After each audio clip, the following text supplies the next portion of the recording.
Hello, everyone, and welcome back to Venue Diagram. I'm Clay, and this week's episode is going to be a quick rundown of my reactions to the Oscar nominations. As we build up for the actual ceremony on March 15th, I figured I would throw out a few episodes that are related to movies and my feelings on the films of 2025.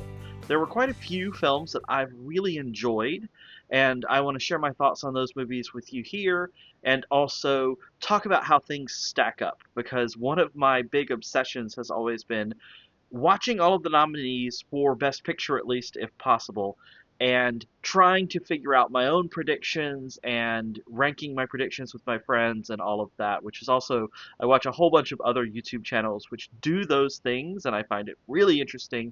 So I figured I would throw my opinions out there as well, just to give another bit of color to the conversation. I also want to do a video about my plans to see all of the Oscar nominees. There are many different ways to do this. I've done it different ways, and I'll talk about it in that video, exactly how I've done that in the past. But without any more delay, let's get into the Oscar nominations for the 98th Academy Awards. The first category, let's go kind of with the technical categories first. So the first category that I'll talk about is costume design. And the nominees are Avatar, Fire and Ash, the third film in the Avatar series, Frankenstein, Hamnet, Marty Supreme, and Sinners. So of these five nominees, the really surprising nominee was, of course, Avatar, Fire and Ash. There's the whole conversation about whether their costumes should count since it's a digitally animated film in so many different parts. And I definitely can go back and forth on this. The most compelling argument that I've heard about why it possibly shouldn't be nominated is the idea that if these are computer generated costumes, of course they are still designed, but does that mean that animated films should also be eligible for costume design? If you're not creating the actual materials itself, does that mean that you are still designing all of the costumes? And I think those are really interesting questions. On a pure design element standpoint, though, I believe it should be nominated, or at least should be eligible to be nominated, because the design, the creativity, the concept behind which characters get which costumes, why they get them, and how it affects the character, it makes the costume what it is and makes it such an indelible and important part of film. I just really believe that that doesn't matter whether the film is animated, whether the film is computer generated, or whether the film has the practical costumes on set. And of course, Avatar does have some practical costumes on set. There are live portions of the film as well. But with all that said, it is not what I would have nominated here. What I actually would have put in this spot to go along with Frankenstein, Hamnet, Marty Supreme, and Sinners, which I all believe should be in, is One Battle After Another. Because while the costumes in One Battle After Another are normal clothes, I believe that they get to the heart of the characters. I mean, if you think of Leonardo DiCaprio's Bob Ferguson character, you can see that character's costume in your head. If you think of Benicio del Toro, Sensei, you see that costume in your head. And I believe that the same thing with Jason Finity. The same thing with Sean Penn, even. And the thing that's really interesting to me is that the soldiers in the movie are, and through their costumes it's hinted at, not just soldier type or whatever, and particularly Colonel Lockjaw is playing soldier. And I think that comes across in some of the ways that the costume shows the character. And so I believe that One Battle, which of course got 13 other nominations, should have been in this category. That's all that I'll say about costume design for now. I probably won't go on this long about every single one of these, but costume design is pretty near and dear to my heart. My partner does costume design. We talk about costumes all the time. I believe that costume design is one of the most important aspects of the technical parts of a film that people really, really overlook because they make the character so indelible. As an actor, when I am acting, I rarely feel that I have found the character until I have found the costume for the character. So That's enough about costumes. We'll move on to the next category, which is the very interconnected makeup and hairstyling. And the nominees are Frankenstein, Cocoa, Sinners, the Smashing Machine, and The Ugly Stepsister. Now, again, these technical categories are so interesting to me because I think that they really say so much about the artistic design of the film. And this category, though, I feel more so than almost any other, often goes to the most makeup.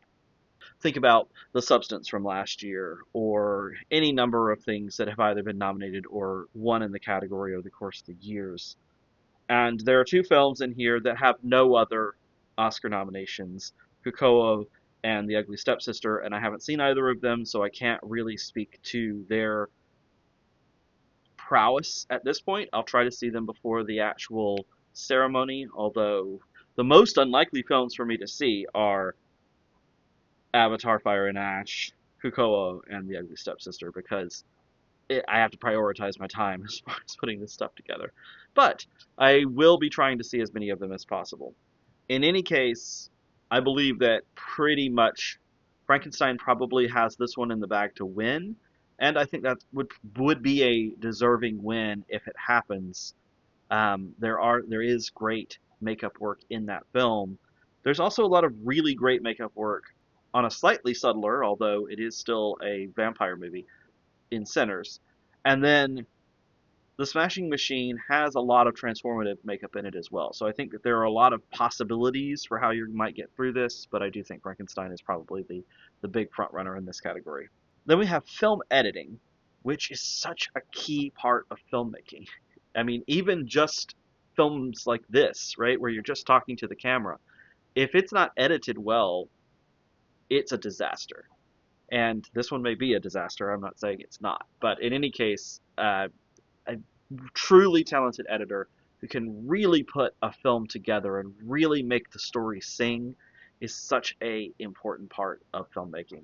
And the nominees for this year's Oscars are F1, Marty Supreme, One Battle After Another, Sentimental Value, and Sinners.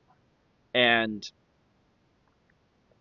that's 5 Best Picture nominees. Both of the big frontrunners, One Battle After Another and Sinners, and 2 films that got a lot of support, Sentimental Value and Marty Supreme, and F1, which we'll get to really conversing about once we get to Best Picture. And so this category is often a precursor to Best Picture. And so when this one comes out early in the night, it can be a real determining factor about whether it's going to be One Battle or it's going to be Sinners. Most people believe that it's going to be One Battle After Another, but Sinners got 16 nominations, and it's going to win a few, and I think it's going to be pretty tight. So we'll have to see. Also, shout out to the editing in Marty Supreme, which is also really good.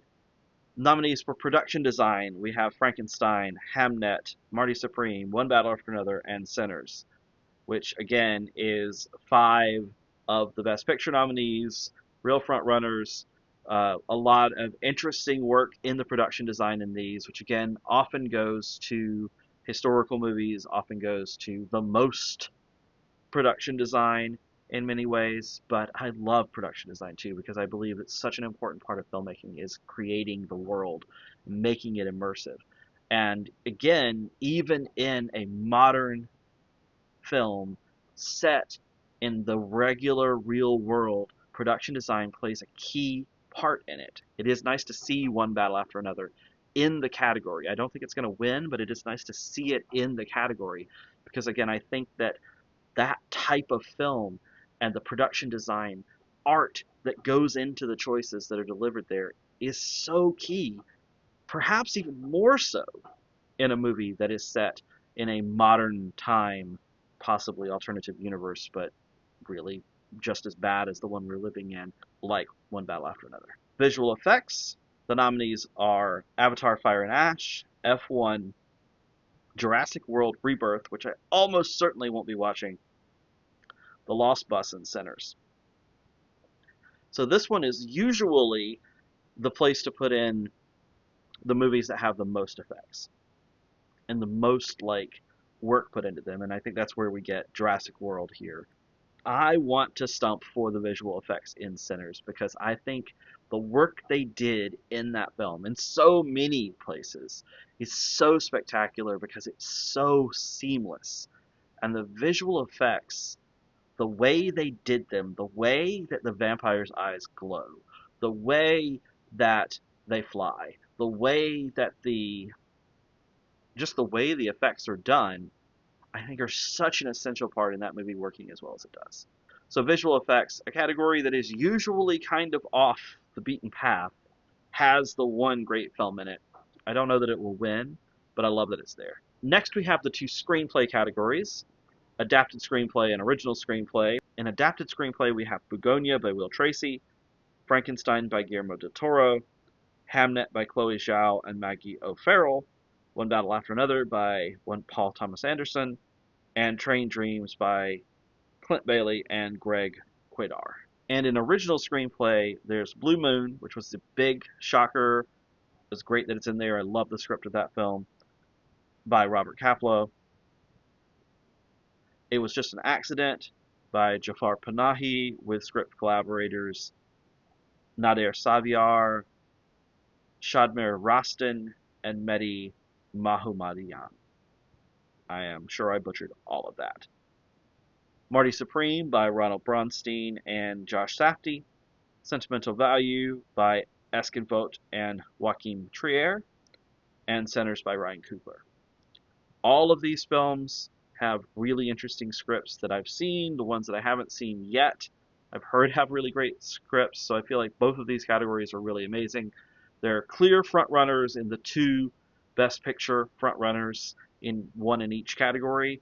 And I do kind of hope that that is how it goes at this point. But I do want to see everything else just to make sure that I still feel that way. Cinematography, which I have always felt should be considered even higher than it is because it really makes a movie to have great cinematography. And often the cinematography Oscar nominees are films that have like sprawling camera work or specifically great scenes. I love to think about cinematography and the way that the camera creates the world and pulls everything together as being its own special part of filmmaking. And the nominees are for Frankenstein, Marty Supreme, One Battle After Another, Sinners, and Train Dreams. So, again, can't argue with those nominations, really. It's just a really great category, and I'm really glad that it's here. Best Sound, which used to have two categories. If anybody's out there complaining that Sinners got 16 because the Casting Award is added this year, well, remember that there used to be Best Sound Effects and Best Sound as like two separate, or Best Sound Mixing as two separate categories, which no one ever understood which thing went to which category outside of the people who actually create the films and nominate the films. The actual Academy membership at large didn't seem to know, and certainly the general public didn't seem to know. So I think it is good that there's only one category for this now, as you can kind of put it all together as one thing. Though I do kind of miss the idea that there was a different category to have a different winner previously. The nominees are F1, Frankenstein, One Battle After Another, Sinners, and Sirat. And again, that's a great list lineup for that category. And here is that new casting category with the nominees of Hamnet, Marty Supreme, One Battle After Another, The Secret Agent, and Sinners. I think that this one could be a really important precursor during the ceremony to the winner, but I really am leaning toward it going to Sinners instead of One Battle, and I think One Battle still has the heads up on winning the actual Best Picture Oscar. But we'll see as we go along, and I'll see whether I want to keep it that way. But I do think that this category is going to be a great thing to watch as we watch it develop and watch what it means to win casting, whether it becomes more like the other craft awards or whether it becomes like editing a award that is really important to have as you're going into that last race. Anyway, we'll see. I also haven't seen any of the international films yet, although I have a couple of them coming up soon. The Secret Agent, It Was Just an Accident, Sentimental Value, Surat, and the voice of Hind Raja. Everyone talks about how upset they are that No Other Choice didn't get here, which I'm also going to try to watch, so I will have understanding of whether or not I feel like it should be in. But I am super excited to see these films. Two of them were nominated for Best Picture. One of them, surprisingly, was not nominated for Best Picture, but was nominated in Screenplay. And I think it's just a great category, and I've always really enjoyed the international films in general. Animated films, we have Arco, Elio, K-pop Demon Hunters, Little Amelie or the Character of Rain, and Zootopia 2. And yeah, we'll see how that goes too. In original score, Bugonia, Frankenstein, Hamnet, One Battle After Another, and Sinners, once again. All great scores. Really, I think that the only question here was whether the Marty Supreme score would have gotten in, but I think that these scores did really do a great job for these movies. I think that Alexandre Desplat's Frankenstein score was probably the most traditional one, and so probably the one that most people are thinking could have been replaced with Marty Supreme. But I don't have any problem with the nominees in the category, and again, score is such an essential part of movie making. I just love to listen to them and think about them.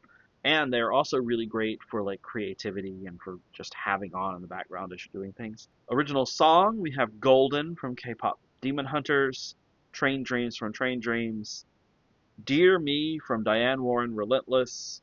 I don't know about these Diane Warren nominations, but they are what they are. Sweet Dreams of Joy from Viva Verdi, which is a weird nomination, and I Lied to You from Sinners, and everybody is pretty certain that Golden is going to win this, but that song in that movie, and all the songs in that movie are so great, but that song in that movie is such a transcendent experience. Um, I think that it's the reason this category exists is to have something like that be able to be rewarded on its own merits. And I just wish it was more likely that it was going to get the win. But I haven't seen Golden yet, or I haven't seen K-pop Demon Hunters yet, so I don't know about Golden. I like to use my bag. Best Director.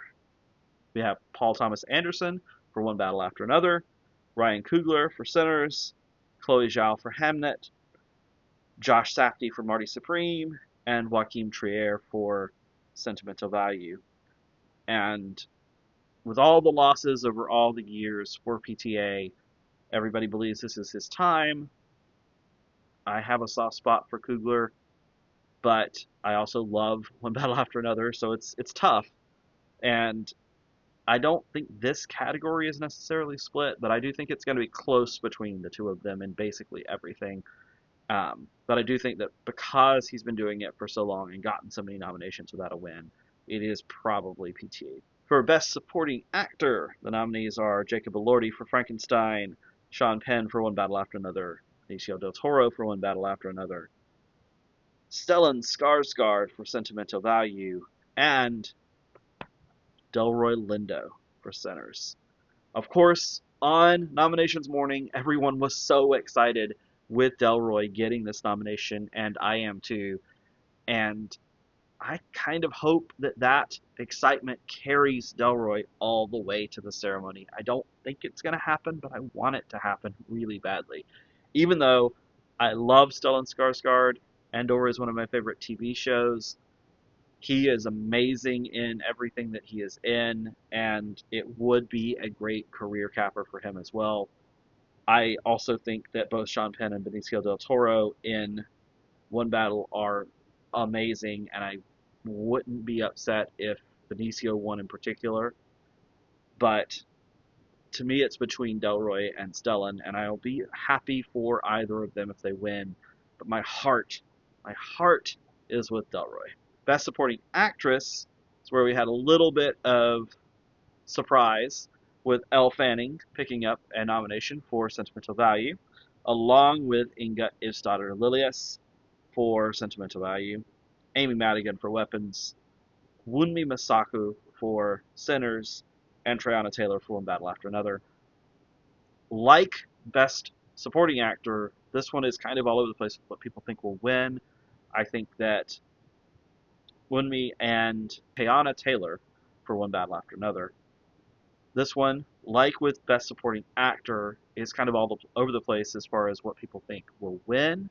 But I think Wunmi or Teyana is most likely, at least that's what I want in the category. I guess Amy Madigan picked up an award earlier and is possibility. I'm just not sure. I guess any of the 5 of them could really win. In any case, I'm going to vote for I'm going to try to support one of Wunmi or Teyana. Best Actor, we have Timothée Chalamet for Marty Supreme, Leonardo DiCaprio for One Battle After Another, Ethan Hawke for Blue Moon, Michael B. Jordan for Sinners, and Wagner Moura for The Secret Agent. And Ethan Hawke picking up the nomination here, I think, was great. I really hate that Jesse Plemons couldn't also have made it in somehow, because I think that Plemons was amazing in Begonia. But just as far as getting a nomination, I think that Hawke was on top of the game in that movie, and it was so fascinating to watch him work, that it was such a character study, that it was him talking so much and so fast and had so many character beats for so long. In any case, I doubt that he's going to win, and I am not even sure that I would vote for him as the winner, but I wouldn't hate it if he picked up the win. He's also someone that I've loved for many, many, many years. As Michael B. Jordan and Wagner Moura and Leo and Timothy have all done amazing work as well. Basically, any of them would be a worthy winner of the category. I think it's probably going to be Timothy. I think that it's probably the time that he finally gets over the hump. You say as someone who's, 29, 30 years old, that he's finally going to get over the hump, but that's where we are. I wanted him to win last year for A Complete Unknown. I think he should have won last year for A Complete Unknown, and I think that Brody shouldn't have won last year for The Brutalist. So I wouldn't hate it if he does just wind up pulling it off, but I also would love it if any one of the other 4 surprised. Best Actress, Jessie Buckley for Hamnet, Rose Byrne for If I Had Legs, I'd Kick You, Renata Rensva for Sentimental Value, Emma Stone for Begonia, and Kate Hudson for Song Sung Blue. And I'll just put my thoughts on the Kate Hudson situation out really quickly. One, I am also sad that Chase Infinity's not here. I think Chase Infinity was crucial to that film, did an amazing job, and was a great part of it, and should have gotten a nomination. But the hate for Kate for getting this nomination, the hate for the movie, is too much. The movie was fine. Was it great? Did I love it? No. But it was fun. It was exciting for the times that it was fun and exciting. Had emotional times when it was emotional. Wasn't all that well written? No. But it really did what it was out there to do in such a really good way that I'm not surprised that she got this nomination at all. And I don't think she deserved, well, she certainly doesn't deserve any hate at all. She did nothing other than want to get a nomination, which I know some people hate, but I think is fine, and also do her job. And she did her job really, really, really well in that movie. She embodied the character. She made her lovable. She made the relationship with Hugh Jackman believable. And in the emotional ups and downs of the movie, she took us on that entire ride. So everybody can just lay off of Kate Hudson. Yes, Chase Infinity was in a better movie and definitely gave at least an equal performance, but it's no huge disaster that Kate Hudson is here. I think it's actually quite fine. And finally, Best Picture. We have Begonia, F1, Frankenstein, Hamnet, Marty Supreme, One Battle After Another, The Secret Agent, Sentimental Value, Sinners, and Train Dreams. And I'll just say, one, I love that Begonia got in. I really, really loved that movie. I thought Yorgos is really interesting director to me. I love Yorgos's films. Emma Stone basically can do no wrong as an actress in my mind. She's amazing in the movie. The movie really does interesting things with both her character and Jesse Plemons' character. Again, as I said in the Best Actor category, I really wish that Plemons could have gotten in as well. I don't think it's going to win. I don't really think it should win, but I'm glad it's here. I also wish Blue Moon had been able to kind of slip in because I really love that one as well. And similarly, I think on the strength of the script and the performances, that one could have gotten some more traction. And I do love that Blue Moon, though, did get Best Actor and Best Screenplay nominations. Of course, the big question mark in the room is whether F1 should be in. And I have it on my list to watch coming up in the next couple of days. It's not the type of movie that I enjoy.